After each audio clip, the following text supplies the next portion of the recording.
దేవుడు మిమ్మల్ని నమ్మి ఇచ్చింది ఏదో మీరు ఎరుగున్నారా? ఏదైనా ఉందా? నన్ను చెప్పమంటారా?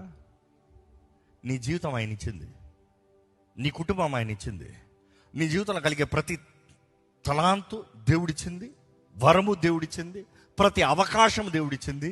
నీవు బ్రతుకున్నావంటేనే దేవుడు నీకు ఇస్తున్న ఆయన నమ్మకం. ఇదిగో నిన్ను నమ్ముతున్నాను కాబట్టి నిన్న నువ్వు బ్రతకలే, గత సంవత్సరాలంతా బ్రతకలే, ఇదిగో ఇంకొక రోజు ఆయుష్ పెంచుతున్నా, ఇంక నన్ను మార్చుకుంటావేమో చూద్దాం. ఎందుకంటే గ్రేస్ ఈజ్ అగైన్ టైం.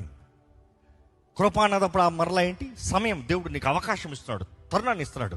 నిన్న చేయలేదు, ఈరోజు చేస్తావా? మొన్న చేయలేదు, ఈరోజు చేస్తావా? గత సంవత్సరాలు చేయలేదు, ఈ సంవత్సరం చేస్తావా? మనల్ని మనం పరీక్షించుకోదాం.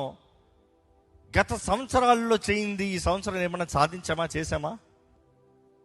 ఐఎమ్ నాట్ ఆస్కింగ్ పోరాటాలు వచ్చాయా అని, కష్టాలు వచ్చాయా అని, ఇవన్నీ కాదు.